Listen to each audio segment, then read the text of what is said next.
अस्सलाम वालेकुम। आज तो मैं जल्दी उठ गई और मैं खुश हो रही थी कि वाह आज मेरी रूटीन सेट हो जाएगी, लेकिन जब मैंने मोबाइल पे टाइम देखा तो वो पौने 1 हो रहे थे।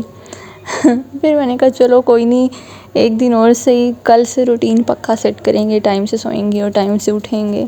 बस रोज़ यही हो रहा है और ऐसे ही करते करते ना महीने गुजर जाते हैं, समझ नहीं आ रहा कैसे करूँ।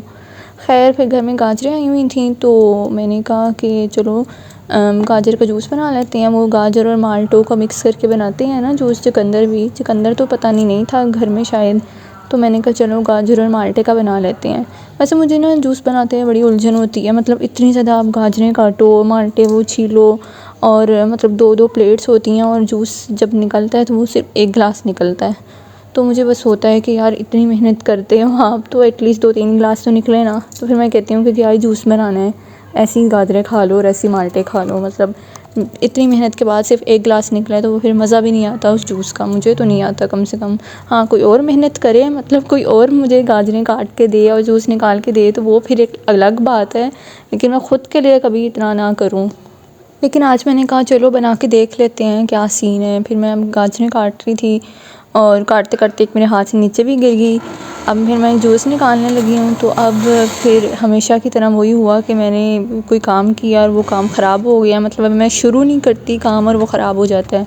अब यहाँ पे इस मशीन को पता नहीं क्या हुआ है जूसर को, कि शायद मैंने मोटी गाजर अंदर डाल दी है या क्या हुआ है, तो वो ना निकल ही नहीं रहा था जूस। अब मैं परेशान होगी, मैंने कहा मैं बाहर जाके बताऊँगी मामा को, मामा मुझे डांटेंगी कि अभी तुम किचन में आई नहीं और तुमने नुकसान पहले कर दिया। तो हाँ, अब मैं कोशिश कर रही हूँ, मैंने चम्मच अंदर डाली है कि ना अगर कोई मोटी गाजर अंदर चली गई है तो वो ख़ुद ही से बाहर आ जाए ना, कि मुझे बाहर बताना ना पड़े कि ये मसला हो गया है। लेकिन मैं कोई 10 मिनट लगी रही हूँ कि मैं ख़ुद से सही कर लूँ, लेकिन वो नहीं हुई सही। फिर आखिरकार मुझे बाहर जाके बताना ही पड़ा है कि ये ख़राब हो गई है और ये मुझसे नहीं निकल रहा। फिर मामा आई हैं, मामा ने उसको मशीन को खोला है, वही चीज़ थी कि वो मोटी गाजर अंदर चली गई थी, उसकी वजह से वो फंस गई थी और वो निकल नहीं रहा था ना जूस। तो पहले तो मुझे कोई 10 को बातें सुनने को मिली हैं कि तुम ख़राब कर देती हो, अभी किचन में आती नहीं और काम ख़राब कर देती हो। लेकिन अब क्या कर सकते हैं, गलती थी मेरी भी। बस 1-2 गिलास जूस निकला, यही मैं कह रही थी कि फिर मुझे मज़ा भी नहीं आता कि इतनी मेहनत करो, इतनी मैंने डांट भी सुनी और जूस सिर्फ 1 गिलास निकला है।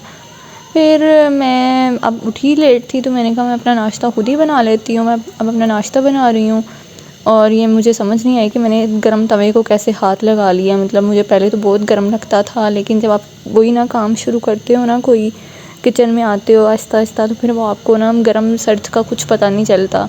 पहले मुझे भी होता था कि मैं ये करूँगी मेरा हाथ जल जाएगा या ये हो जाएगा, लेकिन अब आहिस्ता आहिस्ता जब किचन में आना शुरू किया ना तो वो फिर आदत हो जाती है आपको, वो उस तरह से वो चीज़ें गरम वगैरह भी नहीं लगती। मतलब अब मैंने जैसे तवे को हाथ लगाया है, वो गरम तवा था, एक हाथ से मैं रिकॉर्ड कर रही थी और एक हाथ से मैंने वो पराठा ऊपर डाला है, तो मुझे ज़रा पता नहीं चला कि वो गरम है क्या हुआ है।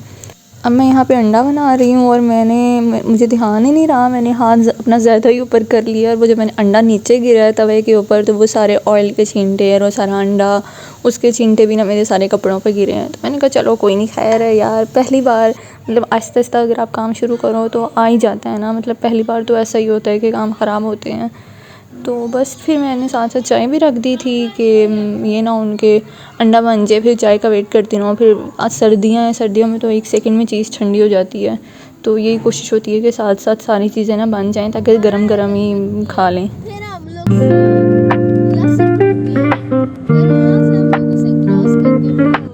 बहन का घर ना पास ही है, तो वो सफ़ायर पे जा रही थी तो मैंने उससे कहा कि मुझे भी ले जाओ, मैं भी देख लूँ कि कुछ मुझे पसंद आता है तो मैं भी ले लूँगी। तो फिर सफ़ायर पे गए हम। मैंने तो सफ़ायर से कुछ नहीं लिया, लेकिन उसने 1-2 सूट लिए थे यहाँ से। फिर मैंने उसको कहा कि मैंने ना ब्रेकआउट पे जाना है, मैंने अपनी एक जीन्स लेनी है। यार ब्रेकआउट पे तो मेरा दिल कर रहा था कि मैं हर चीज़ ले लूँ, इतनी अच्छी अच्छी स्वेटर्स, इतने अच्छे अच्छे कोट्स हैं, मतलब दिल कर रहा था कि सारा कुछ ले लूँ। फिर मैं ये जीन्स ट्राई करके देख रही थी, मैंने यही वाली जीन्स ली अपने लिए एक।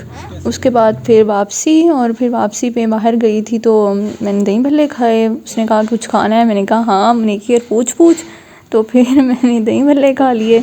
अच्छा ये सारी प्लेट ना खाई नहीं गई थी मेरे से, एक तो वो ठंड थी, शाम का टाइम था, ऊपर से ना वो ठंडे ठंडे से थे, तो वो खा के ना मतलब अजीब सी तबीयत हो रही थी, शायद वो ठंडे थे इस वजह से, तो सारी प्लेट मुझसे खाई भी नहीं गई, मैंने हाफ़ ही खाई थी। फिर मैंने हाफ़ बहन को ही दे दी कि तुम खा लो।